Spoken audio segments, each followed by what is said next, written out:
Salud amigos, tripulantes de nuestra querida, contaminada y única nave espacial. La misma que, desde la última vez que nos vimos por estos medios, ha dado 3 vueltas sobre su eje imaginario y vaya que sigue generando acontecimientos en pleno desarrollo. Acontecimientos que, para variar, no salen de las zonas críticas en las que hemos venido dándole noticias y presentándole los acontecimientos en pleno desarrollo, como es nuestra costumbre, ¿no? Desde luego que esto representa a veces el cuento de nunca acabar sobre las crisis en el Medio Oriente, sobre las relaciones cada vez más críticas entre palestinos e israelíes, israelíes-palestinos, y desde luego los temas que, como de costumbre, marcan la pauta, lamentablemente, en una reiteración que no por reiteración le quita importancia ni dramatismo, pero donde los muertos lo ponen algunos y las grandes potencias manejan sus zonas de influencia a través de otros, ¿no? Desde luego hoy, impelable, los temas del Medio Oriente y por supuesto el reacomodo de las zonas de influencia de la vieja Europa y lo que representa... Hoy vamos a ver, por ejemplo, lo que está pasando en Irak. Irak era un país con un altísimo nivel de ingreso per cápita, cuando estaba Saddam Hussein, les guste o no, donde usted podía conseguir lo mejor de lo que se podía comprar en Europa y en cualquier parte del mundo. Bueno, vinieron ahí a poner la democracia y acabar con el caos, ¿no? Bueno, el resultado es vergonzoso y lamentable, ¿no? Desde luego sigue el tema de los palestinos, e Israel violando descarada y reiteradamente todas las resoluciones de las Naciones Unidas. Por supuesto, ninguno de los dos bandos están aquí para ser santificados, pero la realidad es lo que le vamos a mostrar. Y por ahí, los acontecimientos en pleno desarrollo, mucho músculo que están mostrando los países de la OTAN, que nos retrotraen a situaciones antiguas, y muchas demostraciones de lo que se hace con el poderío aéreo, como esta que estamos viendo, en estas y otras latitudes. Esto es Irak. Y la situación, como pueden ver, poderío aéreo de las fuerzas británicas llevando a cabo ataques contra el Estado Islámico con uno de sus vehículos aéreos. Y el Ministerio de Defensa dijo que el objetivo aquí era un vehículo de comunicación ubicado en el desierto occidental de Irak, que había sido identificado previamente por las fuerzas de la coalición. Los diarios amarillistas que andan entre los decapitados y la menopausia, típico de la basura que lee el súbdito británico promedio. El Reino Unido se unió a la acción militar liderada por Estados Unidos contra el Estado Islámico después que el Parlamento británico aprobó ataques aéreos contra los insurgentes en Irak en septiembre. Y el viernes, el Comando Central de Estados Unidos dijo que los ataques aéreos liderados por Estados Unidos alcanzaron 10 unidades combatientes del Estado Islámico. Las cosas que están poniendo los pelos de punta a muchos es que gente que estaban en estos países se fueron a luchar con los yihadistas, ¿no? Y aquí, un estudiante de medicina en la yihad y también vinculado al tema de las decapitaciones, ¿no? Y combatiente dice que británico que estudiaba medicina y sale en un video declarando: todos los que creen deben respetar a Alá y sus mensajeros. Cuando Él te llama, Él, que da la vida, también hay que entregarla. Cuando te llama, uno tiene que estar dispuesto a dar la vida. Los pasquines estos británicos, que son de lo que se alimenta el súbdito promedio, siempre amarillista y sensacionalista y con mucha carga política, hacían primera plana con esto hoy, ¿no? El viernes 14 de noviembre, el Comando Central de Estados Unidos también dijo que los ataques aéreos liderados por Estados Unidos alcanzaron 10 unidades de combatientes del Estado Islámico el viernes en Siria y en los últimos días, y los militares del grupo Khorasan vinculado a Al-Qaeda. ¿Por qué son noticia estos caballeros? Bueno, por lo que declaran, y este ex estudiante de medicina dice: of Allah and His Messenger when He calls you to what gives you life. Todos los que creen y responden a las llamadas de Alá y su mensajero, cuando Él te llama, hay que jugarse la vida. La vida está en la yihad, en la militancia armada. Yo sé por Alá que esta es la tierra de la yihad y la tierra de la vida. Tenemos hermanos en Bangladesh, en Irak, en Camboya, en Australia, en el Reino Unido. Nada nos ha reunido salvo cumplir con la palabra de Alá, el más alto. Eso es todo lo que hemos venido a hacer acá. Por este video, un padre británico parece haber identificado a su hijo, Nazer Mutana, quien estudió medicina en la ciudad galesa de Cardiff y que veía ahí vestido con uniforme militar. El padre, el estudiante de medicina de la ciudad galesa de Cardiff, cree estar seguro de haber identificado en este último video del Estado Islámico a su propio hijo como uno de los yihadistas de este grupo. El joven se marchó de casa el pasado noviembre para luchar en Siria, según su familia, que ha destacado la delgadez del joven al verlo en el último video. Y aquí el video muestra los restos del joven Peter Cassin, de 26 años de edad, un cooperante estadounidense decapitado por el ejército islámico tras ser secuestrado en 2013 mientras prestaba ayuda a refugiados sirios. Este comunicado por este hombre encapuchado da razón de por qué se le había sometido a esa justicia, que llaman ellos. En las últimas imágenes se aprecia el rostro del hombre decapitado en Kazig y a su lado se ven jóvenes vestidos con uniformes militares, entre los que aparecía Nazer Mutama. El padre, que es noticia en Londres, 57 años de edad, expresó que lo que hacen es inhumano y admitió que su hijo está absolutamente cambiado en sus conceptos, no tiene nada que ver con lo que le enseñaron en su casa y ya no es el hijo que él crió. El presidente de Estados Unidos, Barack Obama, también confirmó este domingo la muerte de Peter Cassin, este cooperador de sanidad, quien también fue conocido como Abdul Rahman, desde que se convirtió al islamismo en un acto que calificó de pura maldad.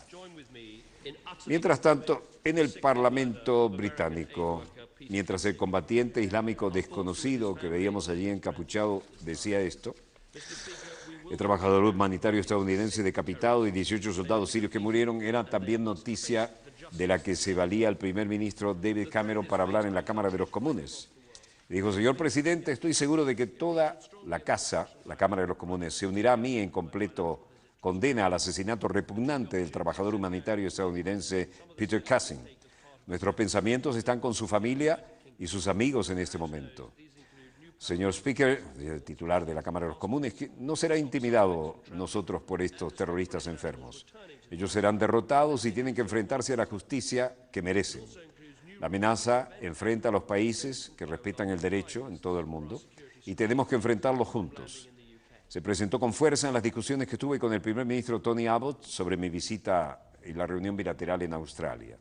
Aproveché la oportunidad para plantear con más detalles la situación. David Cameron encabeza la reunión de emergencia reunida hoy, la Cámara de los Comunes, por la nueva amenaza del Estado Islámico en Inglaterra.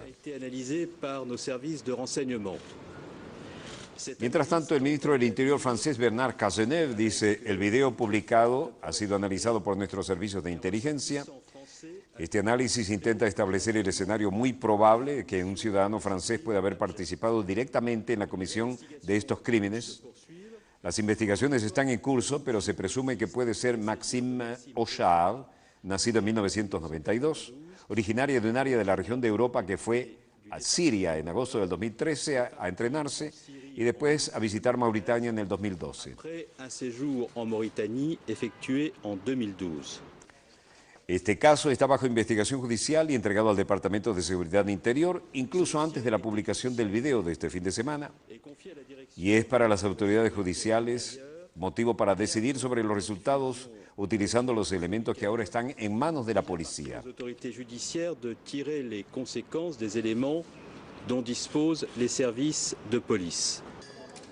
Otra vez, jóvenes europeos se unen a los yihadistas, y en este caso era un joven francés entre los yihadistas del Estado Islámico que decapitaron al estadounidense Peter Cassin.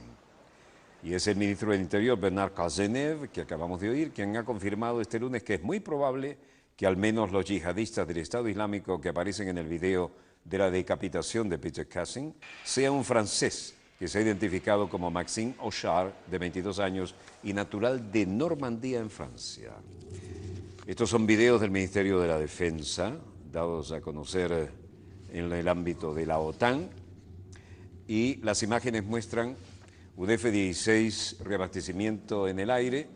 Las insignias, dicen ellos, son belgas, pero se parecen demasiado a las españolas. No distinguimos bien si el punto central es negro o rojo ahí en las alas, ¿no? Esto es interesante. Este es el boom y estas aletas se sirven para orientar aerodinámicamente el boom para que en el F-16, que lo recibe el piloto viendo por el espejo apenas, porque la toma de combustible del F-16 está detrás de la cabina, justo, diríamos, en la columna vertebral, ¿no? En el eje longitudinal. Ahí tiene que encajar el boom. Y esto, cuando hay turbulencias, es todo un operativo muy interesante. Me tocó vivirlo como backseater, en el asiento de atrás de un F-16, parece que el boom se le fuera a clavar en el casco a uno. Pero también lo vimos desde el lado de afuera, ¿ves? Desconectó. El que hace esta maniobra, manejando estas alas de la manguera del boom, es el boomman que va acostado, mirando por esta ventanilla, aquí tienen el boomman, acostado en el avión nodriza. Y él tiene controles remotos con los cuales alarga o retrae el tubo de reabastecimiento de combustible, y con esas aletas que tiene lo va orientando para ayudar al piloto a colocarlo justo. Vean esto. Ahora está reabasteciendo a un avión de comando, control y comunicaciones. Es un verdadero Estado Mayor volante, pero aquí tampoco tienen la mejor visión los pilotos, pero está un poco más estable, ¿no? El avión que está abasteciendo es del mismo modelo, pero al que estaba reabasteciendo es este, el que tiene el famoso plato giratorio de radar, y que es una verdadera arma electrónica que maneja en 3 dimensiones todos los escenarios, en tierra, mar y aire, en una situación de combate. Interesante y poco frecuente estas notas, pero nos demuestran que todo el mundo está en el dedo del gatillo en el ámbito de la OTAN, ¿no? Bueno, aquí estamos en Roger de Roumois, en Francia. El fiscal François Moulin hacía frente a las últimas informaciones. El video del Estado Islámico de Daesh, titulado también para los incrédulos, se podría traducir como, ya sea que les guste o no, creyentes o no, están investigando aquí. Todo el mundo ahora encuentra con que hay algún joven que se ha ido a combatir a la yihad, y esto ha creado una situación de bastante tensión, tanto en Inglaterra como en Francia, ¿no? Y así como Maxime Houchard es el segundo francés que puede estar involucrado en los asesinatos, incluso del decapitado estadounidense, pero es demasiado pronto para estar seguros, dice. Identificaron a un ciudadano francés como integrante de las brigadas del Estado Islámico, y la identificación en un video del grupo del Estado Islámico francés podría tratarse de Maxime Houchard, nacido en 1992, confirma aquí, al noroeste de Francia. Partió para Siria en agosto en 2013, tras una estadía en Mauritania en 2012, indicó el ministro del Interior francés Bernard Cazeneuve, aquí en pantalla, en base al análisis del video. A permis d'identifier l'un des djihadistes apparaissant sur cette vidéo. Este video nos ha permitido identificar, este fue difundido el domingo, y en él el grupo Estado Islámico reivindica el asesinato del rehén estadounidense Peter Kassing, secuestrado en 2003 en Siria, y de unos 18 soldados del ejército sirio. Maxime Houchard es el objeto desde agosto de 2014 de una investigación preliminar por asociación con malhechores en relación a una empresa terrorista. El video del ejército islámico muestra a un joven yihadista que se parece mucho al ciudadano francés Maxime Houchard, vestido con ropa de combate. Se lo ve con un cuchillo en la mano al lado de un prisionero arrodillado. Y aquí en Bagdad, nuevas bombas, nuevos carros bombas, es lo que fue una ciudad realmente envidiable en su estándar de vida y en su tranquilidad en los tiempos del muy criticado Saddam Hussein. Después que vinieron a liberarla, esta es la cotidianidad en todo Irak. Coches bombas dejan 14 muertos y 31 heridos en Irak. Par de coches bombas tuvieron como blanco zonas comerciales de la capital, Bagdad. 14 muertos, 31 heridos hasta ahora. El primer atentado a un vehículo detonó en la calle de los Comercios, en el vecindario Meshtal, al este de Bagdad. Allí fallecieron 8 personas y 15 resultaron heridas. El segundo coche bomba explotó en el distrito de Amirilla, en el oeste de Bagdad. también en una calle de negocios muy concurrida, dejando al menos 6 muertos y 16 lesionados. Las autoridades médicas confirmaron la cifra de los fallecidos. Todos hablaron en condición de anonimato porque no están autorizados a hablar con los medios de comunicación. Y esto es Siria. Puede ser El Azor, Ghouta Oriental, Alepo y Derat. Esto es un sitio web, video publicado en un sitio web hoy lunes 17 de noviembre. Continuos enfrentamientos entre las fuerzas rebeldes sirias y el gobierno de Assad. El video muestra combatientes que dicen ser los insurgentes del Frente Revolucionario Sirio disparando sus fusiles sobre una pared, algunos muy cómicos como este. Díganle a qué apunta eso, ¿no? Solo para salir en el video. Se dice también que es un ataque aéreo de las fuerzas del presidente sirio Bashar al-Assad. Y otro video muestra el humo que se eleva en varios lugares. Una narración que acompaña el video afirma que las explosiones se produjeron en la ciudad de Ain Tarma, al este de Ghouta.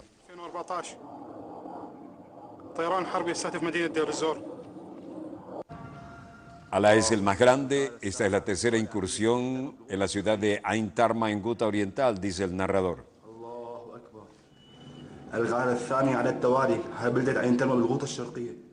El narrador también dice que los civiles estaban siendo dirigidos por el gobierno. Ain Tarma está siendo objeto de una cuarta incursión. Las casas de civiles están en el blanco de los ataques.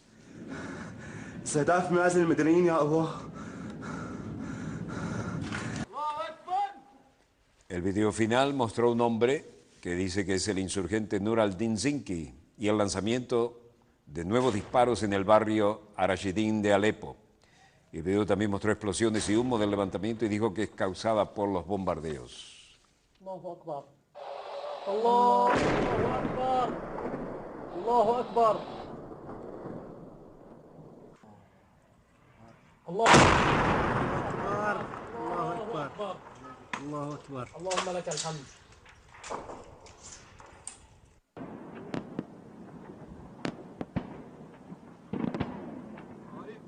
Esta es la zona de Mursipinar, vista desde la frontera turca.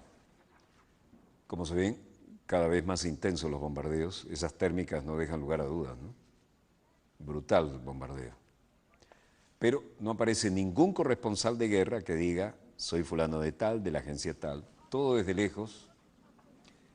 Se acabó el romanticismo de la corresponsalía de guerra, como están las cosas ahora, ¿no? Eso de la época de Hemingway no se aplica aquí, como ven. Observen el tamaño de las explosiones y la térmica ascendente, ¿no?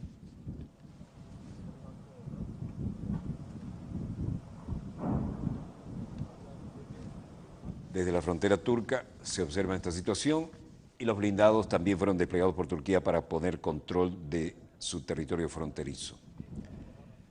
Las explosiones parecen ser de la ciudad de Kobani, vista desde el lado turco, donde actúan los militantes del Estado Islámico desde mediados de septiembre. Mientras tanto, el tema era tratado en otras latitudes. Ahmed Davutoglu estaba de visita en Manila, Filipinas, y por supuesto, toda esta fluida situación en la zona entró en las agendas bilaterales.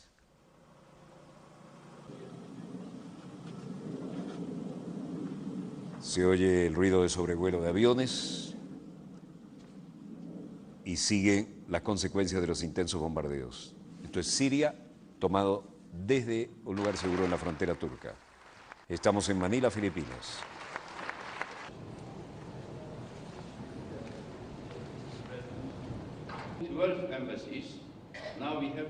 El primer ministro turco, Ahmed Davutoglu, es presentado en forma oficial en Filipinas por el ministro de Relaciones Exteriores y declara: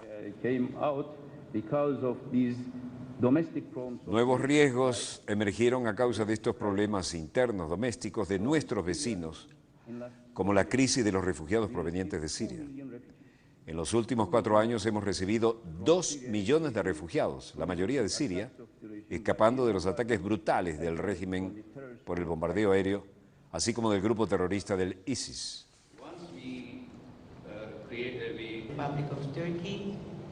Honorable President A otra pregunta respondió, pero al mismo tiempo tenemos que hacer frente a las cuestiones políticas en nuestro vecindario.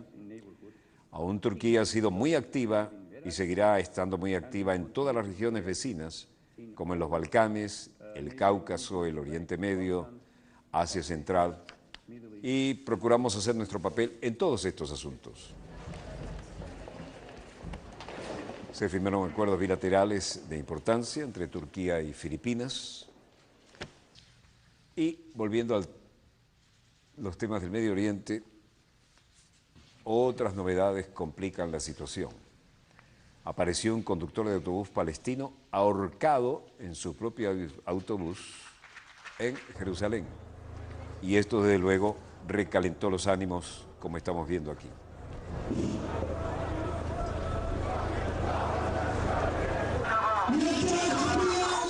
Llevaron su cadáver en una ambulancia, luego en unas camillas, y lo llevaron finalmente a la mezquita. Según los primeros elementos de investigación, no parecería un acto criminal, pero en el cuerpo no hay señales de violencia. La versión oficial fue cuestionada por sus colegas y familiares de este conductor de autobús palestino. Para ello fue asesinado por los israelíes. Y el conductor de autobús palestino fue encontrado ahorcado anoche en su propio autobús en Jerusalén Oeste, en lo que según la policía israelí, este lunes podría ser un suicidio, mientras que familiares y palestinos dicen que fue un crimen que pretenden hacer pasar por suicidio.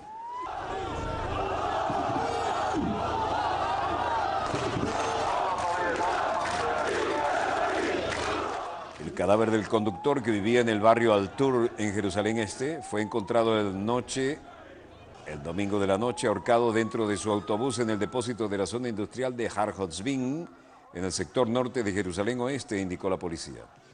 Según los primeros elementos de investigación, no parece tratarse de un acto criminal.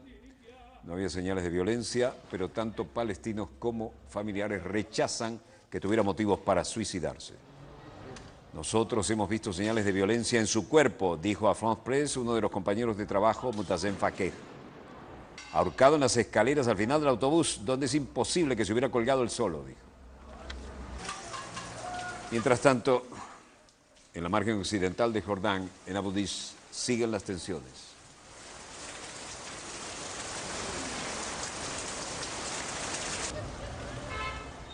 Enfrentamientos entre palestinos y fuerzas israelíes. Y aquí estamos al costado del supermuro, el tamañito del muro que levantaron, ¿no? Difícil hacerle algo con eso. Las señales indican que, vean el tamaño de ese muro, ¿no? El muro de Berlín era un pigmeo al lado de esto. Y aunque hay mucha bruma, podemos ver cómo sigue el contorno. Vean. Sigue el contorno, bordeando la frontera, hacia la zona franca. De Berlín tenía esta altura más o menos, no alcanzaba la altura de dos personas, ¿no? Con una simple escalera de pintor, de las chiquitas que se usan en el hogar, uno podía ver a través del muro. La tensión sube y el hecho de que para ellos este conductor de autobús nunca se suicidó, sino que fue asesinado, ha generado en este velorio mucha tensión, y esto desde luego hace que quienes declaran pongan en duda cualquier otra versión. Nunca tuvo problemas en su vida, nunca tenía intenciones de cometer suicidio, por lo tanto esto lo ven como una provocación probablemente de colonos palestinos, ¿no? La margen occidental de Jordán siguen los choques entre las tropas de asalto israelíes con todo su equipamiento y los jóvenes con nada más que las piedras y las ganas de protestar. Lo que vieron allí era un lanzador de granadas a repetición, ¿no? Un gigantesco revólver que lanza granadas. El incidente del conductor rápidamente generó protestas en las que los manifestantes arrojaron piedras a las fuerzas de seguridad israelíes y llevó a una huelga en algunos barrios palestinos y las protestas como estamos viendo. En el Vaticano hay noticias y el Papa Francisco sigue siendo... Han puesto un servicio de baños allí, en la Plaza de San Pedro, ya era hora, y un servicio de duchas también, ¿no? Y toilettes, lo que parece que hará bastante más manejable las grandes concentraciones en la Plaza de San Pedro cada vez que el pontífice sale a hacer las declaraciones que cada vez hacen, por su carisma, congregar más cantidad de gente. Aquí, una persona sin hogar, que es un polaco, mucha gente se refugia allí, ¿no? Y entonces han decidido poner servicios mínimos para ayudar, dice. Yo estoy consciente de las duchas y agradezco al Papa Francisco y a los periodistas por dar información sobre esto. Yo y mis amigos somos más felices aquí y esperamos terminar de construir estas duchas lo más rápido posible. Vamos a ser capaces de tener higiene y vamos a ser capaces de caminar entre la gente como la gente normal. Somos indigentes, pero también tenemos derecho a una ducha, ¿no? La gente più normale come si può, insomma. Actualmente estamos obligados a ir a la zona de Trastevere, donde hay solo unas pocas duchas, o al Corso Francia, que está muy lejos. Y no tenemos dinero ni para el billete de autobús y corremos el riesgo de ser multados. Por estas razones, soy muy feliz de poder tomar una ducha aquí, aunque sea en la Plaza de San Pedro, y se lo agradecemos al Santo Padre. Rischiamo di prendere le multe pure da controllori dei bus, insomma. Comunque rimaniamo molto contentissimi se ci saranno queste docce qui. Además está decir que esto también mejora la calidad del medio ambiente, ¿no? Porque pese a ser un lugar tan sagrado para miles, más de 1.200 millones de personas, a veces hay lugares donde las cosas no olían muy bien, ¿no? Bueno, realismo con que se maneja la acumulación de gente, y los indigentes se refugian allí en la Plaza de San Pedro, cuando en otros lados la policía los sigue y a veces los multan o los tratan mal. Veamos la realidad de los mercados. El precio del petróleo se mantiene estable a $70.83. La cesta OPEP bajó a $73.47 y el West Texas a 75,1 en la misma tendencia a la baja. Por algo la gira que ha hecho nuestro ministro de Relaciones Exteriores y es titular de PDVSA, ¿no? Esta es una maniobra descarada y sabemos quiénes tienen el poder de subir y bajar con tanta facilidad el precio. El Brent del Mar del Norte también a la baja, $78.12. En medio de esta inquietud cierra al alza la onza Troy de oro, que cerró a 1.186,60. El café también al alza, el quintal cerró a 191,75 y el cobre en la misma tendencia, 6.695 la tonelada. Levemente a la baja el níquel, 15.320 redondos la tonelada, y el precio del euro estable a 1,24 como lo hemos visto todos estos días. No vemos en los monitores de satélite nada que mejore lo que les hemos mostrado o lo que tenemos preparado para el segundo bloque, que está en pleno desarrollo. Breve corte y volvemos con ellos, los acontecimientos en pleno desarrollo. No se lo pierdan, ya volvemos.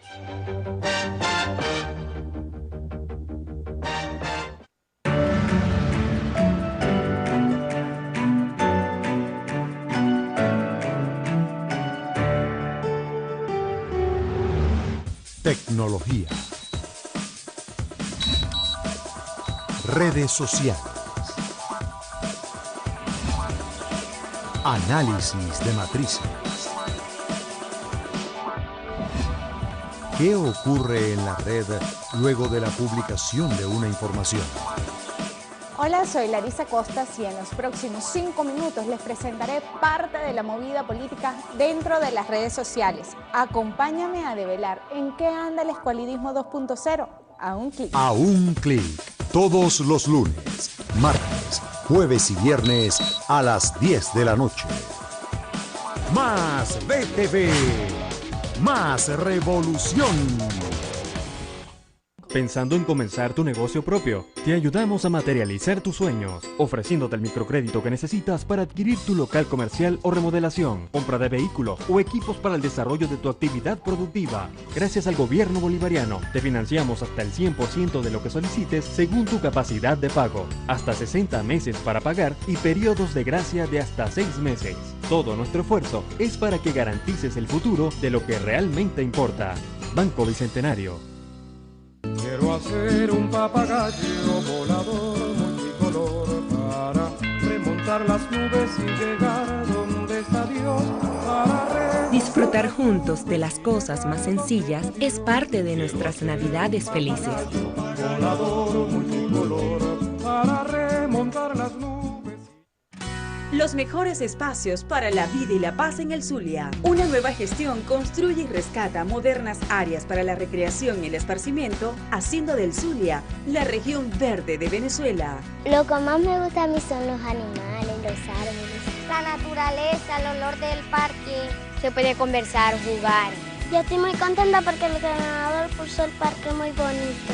Obras de un solo gobierno eficiente.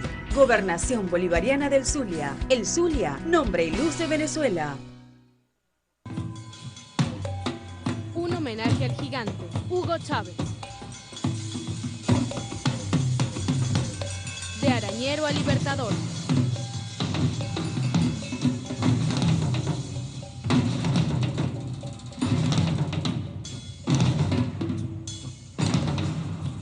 Teatro Teresa Carreño, Sala Ríos Reina. Única función, sábado 29 de noviembre, 7 p.m. Entradas a la venta en la taquilla del teatro.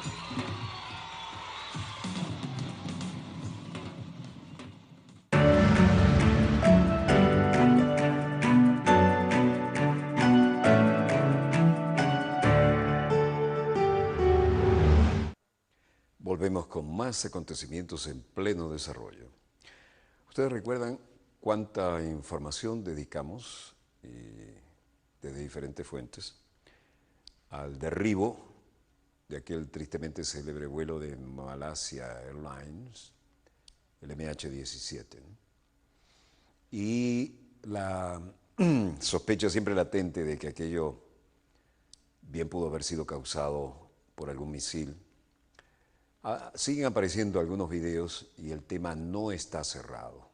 Esto puede tener varias lecturas políticas, geopolíticas también, y desde luego sirve para que los pescadores en Río Revuelto sigan exprimiendo el tema, ¿no? Aparte de la enorme tragedia humana que eso representó. De manera que hoy volvemos, porque acabamos de recibir información sobre el tema que involucra a esta extraña situación en la que estamos, valga el lugar común, como volviendo una especie de neoguerra fría, ¿no? Entre aquella Europa en aquel entonces del este y del oeste, ¿no? Que llegaba, la influencia de Moscú llegaba directamente aquí hasta la mitad de Berlín, ¿no? Era toda una historia cruzar el Charlie Checkpoint, pero les aseguro que aquel muro no llegaba ni remotamente al muro que acabamos de ver puesto por Israel para separarse de los palestinos, ¿no? Esto sí es el supermuro. Bueno, les decía, el vuelo de Malaysia Airlines todavía genera reverberaciones y vamos a verlo con los acontecimientos en pleno desarrollo. Hay videos dados a conocer por aficionados que van apareciendo ahora y se suman a los dramáticos acontecimientos que todavía tienen demasiadas interrogantes, ¿no? Esto es de Komsomolskaya Pravda, que es un medio de comunicación. Se conocieron el domingo nuevas imágenes que se creen muestran los momentos iniciales del impacto en tierra y el incendio tras la caída del vuelo MH17 de Malaysia Airlines en Ucrania en julio, en el que murieron 298 personas a bordo. Los expertos holandeses comenzaron a recoger el domingo los restos del avión de Malaysia Airlines que se estrelló en julio en el este de Ucrania. Y el siniestro del vuelo MH17, con 298 personas a bordo, de la que nadie sobrevivió, por supuesto, sigue como una herida abierta. El trabajo de recuperación de los restos del fuselaje solo pudo comenzar 4 meses después de la tragedia, debido a los enfrentamientos de los que hemos informado oportunamente en toda la región. Los restos del Boeing ahora serán trasladados a Holanda, país que dirige la investigación internacional a pedido de Ucrania, y tendrán que ser armados pieza por pieza. Este es el intento de trasladarlos. Todo elemento, esto es un dramático y tremendo rompecabezas que hay que volver a armar.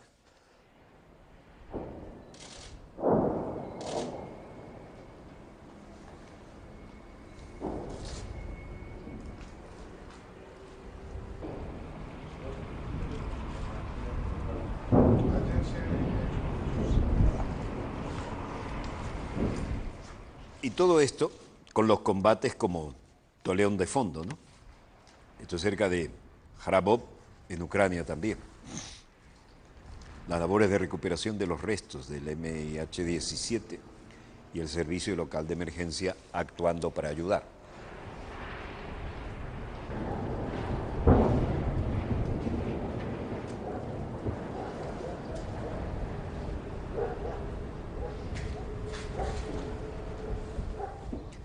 Trabajar en zona de combate, como estamos oyendo permanentemente las explosiones, hace que los inspectores holandeses que pretendían examinar personalmente el sitio tras la caída del avión el 17 de julio, se le haga bastante difícil.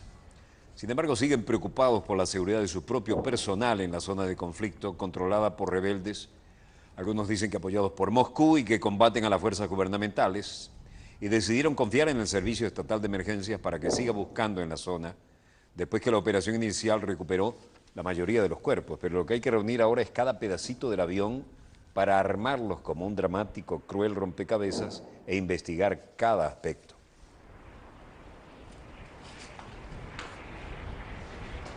Subrayando la complicada situación de seguridad en la zona, como estamos viendo, y oyendo las explosiones, las autoridades holandesas dijeron que un mortero cayó a centenares de metros del mismo lugar en que estaban actuando. Los pedazos del avión fueron llevados a la estación de trenes en la cercana ciudad de Torres y encargados parcialmente en 2 vagones. Así lo informó el gobierno holandés. Entre las pertenencias personales hay 2 pasaportes y tarjetas bancarias entregados por residentes locales. Se espera que el proceso dure varios días, esperando poder enviar algún momento los restos del fuselaje a Holanda, donde los inspectores de seguridad aérea pretenden reconstruir el aparato y confirmar las causas del accidente. Y esto es Donetsk. Los combates en Ucrania no dejan lugar a dudas cómo están las cosas, sobre todo cuando hay que correr con la cámara en la mano.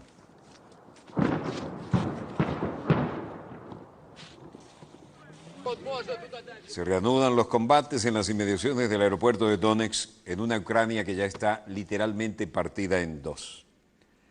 Las fuerzas gubernamentales ucranianas y las milicias prorrusas reanudaban los combates en torno a la ciudad de Donetsk, principal bastión rebelde, pese al alto el fuego que rige en el este de Ucrania desde el pasado 5 de septiembre.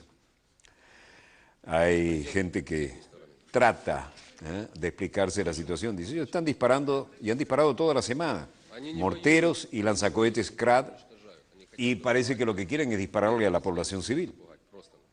El reportero en off dice, ¿qué significaría esto? Lo que significa es la anarquía. ¿Qué otra cosa puede significar? Ellos no luchan, simplemente destruyen. Quieren intimidar a la población civil para que nos vayamos.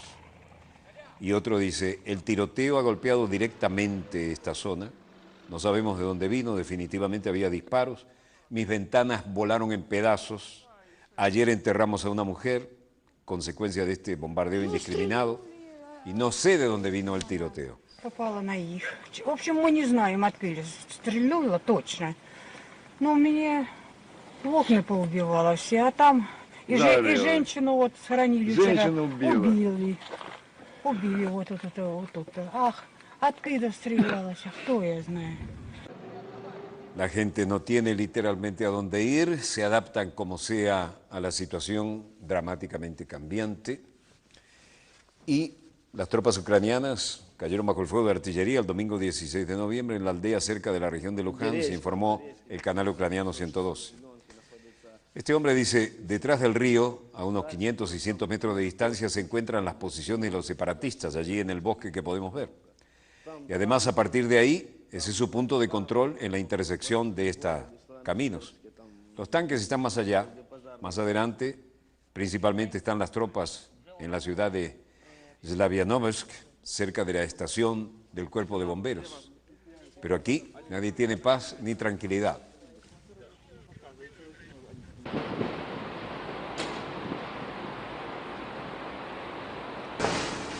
Bruselas, llega Federica Mogherini, la responsable de la política exterior, y dice: vamos a discutir cuál es la mejor opción hoy para reaccionar a las llamadas a elecciones del 2 de noviembre.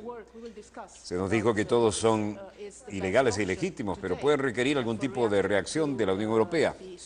Vamos a tener una discusión abierta sobre el tema de las elecciones, pero como ya he dicho, las sanciones en sí mismas no son un objetivo. Puede ser un instrumento si se junta con otras medidas, y creo que es hora de que la Unión Europea y los ministros se concentren también en otros temas.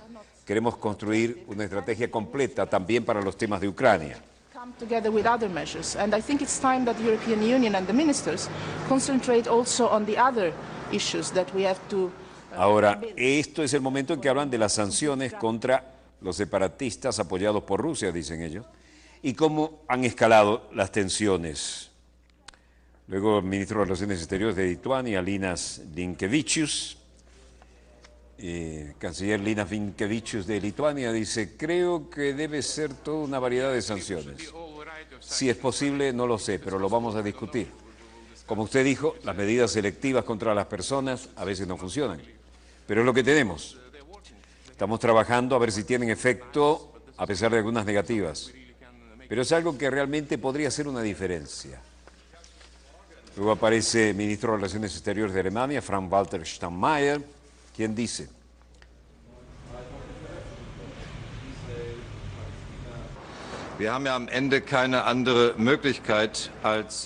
no tenemos otra opción que la de buscar si existen puntos de partida con Ucrania y Rusia para contribuir a desescalar la crítica situación.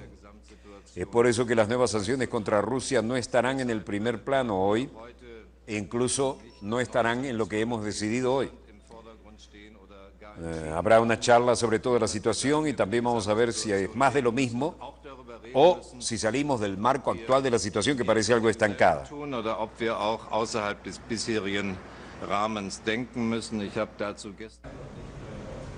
Luego aparece el ministro de Relaciones Exteriores de Polonia, Grzegorz Schetyna, diciendo: creo que tenemos que prepararnos. Se retira el ministro de Relaciones Exteriores de Alemania. Recuerden que en Alemania el ministro de Relaciones Exteriores no es el canciller. El canciller se le llama al jefe de gobierno. Canciller polaco. Creo que tenemos que prepararnos para los escenarios que pueden desempeñar en el este de Ucrania la Unión Europea y deberíamos estar listos para ello. Debemos preparar la decisión del Consejo Europeo, no debemos dejarnos atrapar por la sorpresa y por los pasos que Rusia dé en los próximos días. En suma, la Unión Europea contempla sanciones contra los separatistas de Ucrania. Podrían imponer sanciones a los respaldados por Rusia tras las elecciones realizadas en el este de Ucrania el 2 de noviembre, pero no es probable que se debatan nuevas medidas contra Rusia, por lo menos no antes de, por lo menos mediados de diciembre. Los ministros de Exteriores de la Unión Europea, aquí reunidos, hablarán de cómo responder a los comicios de los separatistas de Ucrania, que ellos afirman que carecen de bases legales, así como también de mecanismos para lanzar reformas en Ucrania y comprometer a Rusia a hallar una solución al conflicto. En general dicen que discutirán cuál es la mejor opción para reaccionar a las llamadas elecciones del 2 de noviembre, que todos dicen que son ilegales e ilegítimas y que podrían requerir alguna reacción de parte de la Unión Europea. Eso va en la línea de Federica Mogherini, ¿no? Como lo explicó al llegar a las conversaciones. Si se acuerdan nuevas sanciones, hoy muy probable se limitarían a agregar nombres de separatistas respaldados por Rusia a la lista de personas a las que se le prohíbe entrar en la Unión Europea y aquellos cuyos activos en el bloque están congelados a nivel de los bancos. Se hablará sobre el respaldo para sanciones a algunas personas físicas, probablemente será uno de los principales puntos de vista de la agenda, pero hasta ahora todo es bla, bla, bla. No obstante, se dice que solo era probable que se discutan nuevas sanciones contra Rusia recién en la próxima cumbre de estos líderes europeos que tendría lugar en diciembre, y eso si acaso a mediados de diciembre. Mogherini afirmó que las sanciones en sí mismas no son un objetivo, pero que podrían ser efectivas si se usan en combinación con otras medidas. Aquí, bilaterales espontáneas y todo el mundo tratando de ver cómo aparece discretamente en cámara, pero nadie se juega una posición vertical. Creemos que en este momento de la Unión Europea y los ministros también deben concentrarse en otros temas que tenemos que construir para tener una estrategia completa y actuar en conjunto, decía la ministra Mogherini. Quedaban juntas todos los ministros de Relaciones Exteriores y la Unión Europea discute el tema fundamental, nuevas sanciones contra Rusia por el conflicto de Ucrania. Praga, Checoslovaquia.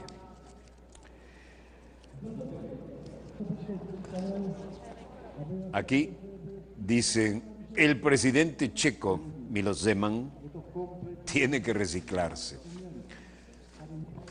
Este residente, Pedro, dice, yo soy un manifestante de la Narodni Trida de 1989 y la bandera que llevamos es toda una memoria para mí. Yo no la tenía en la demostración, incluso hay manchas de los revolucionarios. Otros decían, tenemos un problema con la situación actual, estamos celebrando 25 años de la revolución de terciopelo, pero también se llegó a expresar un desacuerdo con la situación política actual en el propio castillo de Praga, que es donde estamos. Y un residente de Praga decía, solo vine con mi hijo para explicarle la situación que ocurrió aquí hace 25 años. Quiero que él sepa qué fue lo que hicimos y qué es lo que esperábamos lograr y lo que todavía esperamos. Miles de checos conmemoran 25 años de la revolución de terciopelo con críticas al presidente Zeman. Más de 5.000 de ellos han conmemorado este lunes la revolución de terciopelo y han acusado con tarjetas rojas al presidente Miloš Zeman de ser demasiado cercano a Rusia. Muchos manifestantes llevaban carteles en los que se podía leer «Abajo Zeman, no queremos ser una colonia rusa».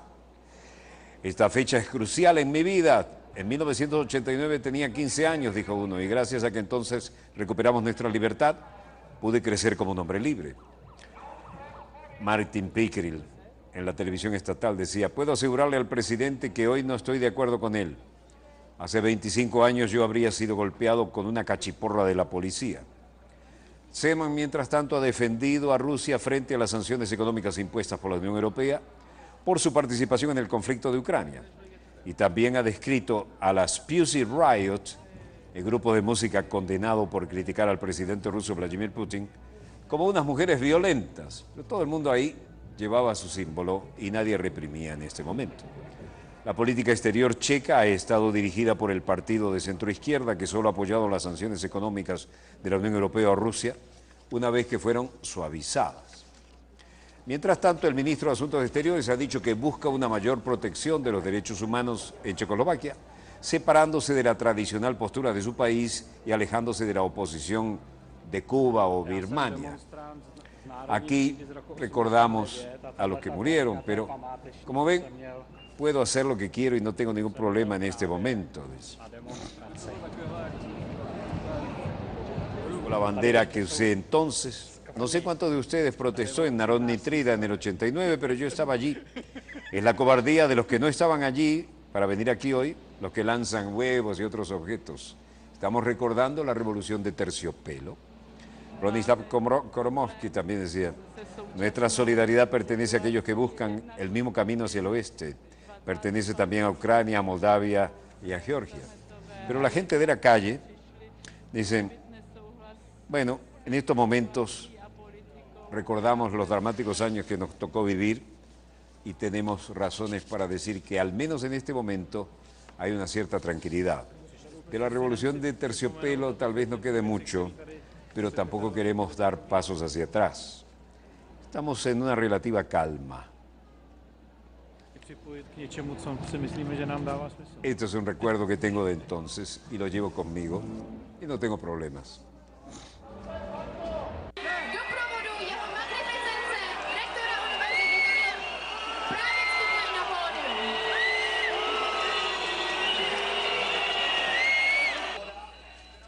Muchos lo abucheaban al presidente, debes irte, le decían, y lo pitaban. La roja para que abandone el juego. Y el presidente Zeman dice, no sé cuántos de ustedes protestó en Narodnitrina en el 89, pero yo sí estaba allí. Es la cobardía de los que no estaban allí, los que están aquí hoy, lanzando huevos y otros objetos. Los paraban con paraguas, ¿no? Esa es la cobardía. Ustedes no estuvieron allí y ahora sí se permiten lanzar huevos. Nuestra solidaridad pertenece a aquellos que buscan el mismo camino hacia el oeste y pertenece a Ucrania, a Moldavia y a Georgia.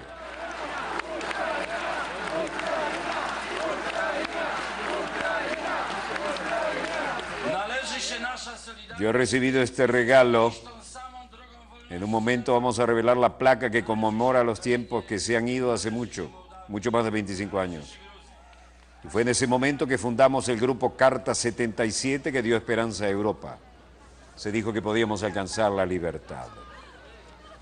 Bueno, lanzarle huevos al presidente de la República Checa ha sido la nota de la jornada. Las celebraciones de hoy, lunes, para marcar el 25 aniversario de la Revolución de Terciopelo, se convirtieron en protesta contra el actual presidente Milot Zeman, que hablaba aquí.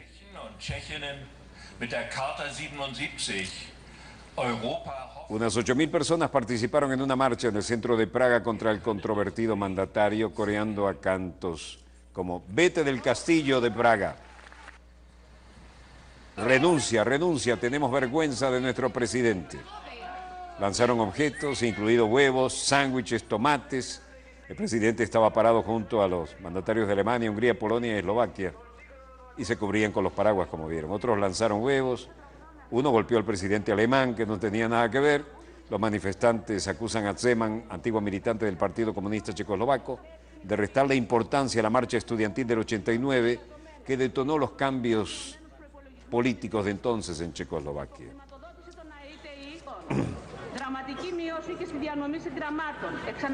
Mientras tanto, en Atenas, movilizaciones en las puertas de la universidad y recuerdos de los tiempos violentos. Aspasia Papadaki, ciudadano griego, después de estas manifestaciones pacíficas, decía: la revuelta de la Politécnica de Atenas en 1973 fue una manifestación masiva de oposición popular al régimen dictatorial de la Junta de los Coroneles. Las consignas siguen siendo las mismas consignas hoy en día. En aquel entonces se trataba de educación, pan y libertad. Hoy es autocracia, austeridad y nuestra libertad todavía vigente y es más revelante hoy. Y Estrabos dice: nuestras vidas se componen de solo 3 palabras: lucha, lucha y más lucha. Queremos exigir nuestros derechos porque todos son los que ellos nos han quitado. Miles de griegos protestaban hoy contra la austeridad en el aniversario de las revueltas de 1973 contra aquel gobierno de los coroneles. Cada año las protestas se concentran con mayor intensidad porque la situación económica no ha mejorado y porque la revuelta de aquella Politécnica de Atenas también tiene recuerdos que muchos no quieren olvidar. Y desde luego, con los gobiernos que vinieron a continuación y que se dedicaron a aplicar los paquetes neoliberales más descarados, la situación está como se puede ver. Represión, protesta, represión y nada que mejore la situación planteada. Bueno, volveremos mañana, Dios mediante, cuando nuestra querida, contaminada y única nave espacial haya dado otra vuelta sobre su eje imaginario y estemos aquí para contarles la pequeña y gran historia de las próximas 24 horas. Donde quiera que se encuentren de ese lado del receptor, muchas gracias por permitirnos estar allí con ustedes. Desde el estudio 3 de Venezolana de Televisión, en Caracas, Venezuela, les habló Walter Martínez, productor y conductor de este programa Dossier. Disponga usted de las cámaras, señor director.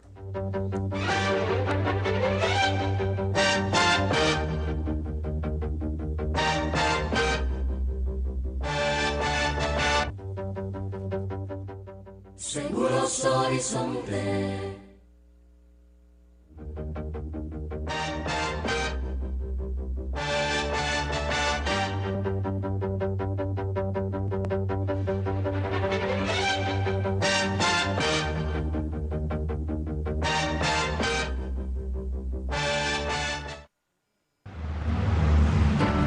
Este programa contiene elementos que no pueden ser presenciados por niñas, niños y adolescentes sin supervisión.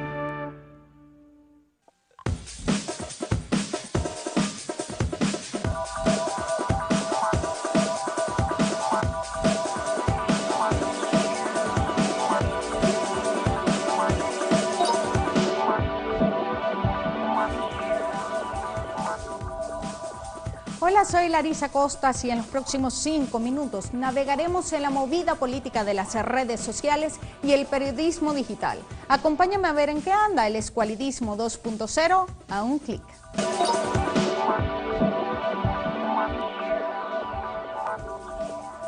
Este fin de semana, el portal web del medio impreso Últimas Noticias mostró un video de poca difusión. En el video, Leopoldo López anuncia el plan La Salida 4 meses antes de las guarimbas. Vamos a ver una muestra del discurso incendiario de López en un lugar conocido como El Arepazo en Florida, Estados Unidos. ¿Cómo vamos a esperar 6 años más? ¿Cómo vamos a esperar nosotros 6 años más? No solamente un tema de tiempo, sino es un tema del diagnóstico. Si hemos dicho que nos robaron las elecciones, concluimos que los poderes públicos han secuestrado, si sabemos que no se cumplen con ninguna de las características de tener un sistema democrático, pues obviamente nosotros no podemos asumir la actitud propia de un sistema democrático. Esa reunión se efectuó el 31 de octubre del 2013. Este video estuvo colgado durante un año con escasa afluencia de visitas en la red social YouTube, en el perfil de un grupo de venezolanos que se fueron demasiado y que viven de la lástima de los gringos. Leopoldo, con su disfraz de golpista, celebró el Halloween invitando a derrocar a Nicolás Maduro y además recibiendo un reconocimiento de manos del congresista norteamericano Joe García. Chico, peculiaridades de la democracia imperial. Que un congresista aplauda el llamado al derrocamiento de un presidente electo. Ante el pueblo venezolano no se mencionó nada de la salida durante meses. Fue en enero de este año que López y sus aliados macabros empezaron a confesar sus intenciones. Y aunque ya lo habíamos visto guarimbeando en el pasado, el discurso de Leopoldo López en el Arepazo es otra prueba más de que las guarimbas distaron mucho de ser un movimiento espontáneo, sino que por el contrario, sectores de la derecha nacional e internacional trabajaron durante mucho tiempo en la planificación de ellas. 11 días después de aquella reunión en el Arepazo, José Vicente Rangel denunciaba en su programa que Leopoldo López auspiciaba el entrenamiento paramilitar de venezolanos en Miami. En aquella oportunidad dijo que al menos 30 jóvenes se estaban entrenando y utilizaban como blanco el rostro y el pecho del presidente venezolano. Los vínculos de Leopoldo López con el paramilitarismo han quedado en evidencia en el pasado. Él mismo se mostraba discípulo de Álvaro Uribe Vélez, quien, según confiesan las malas lenguas de decenas de paramilitares detenidos, fue jefe de ese grupo irregular colombiano. En diciembre del 2011, Leopoldo López viajó a Colombia para reunirse con Álvaro Uribe Vélez.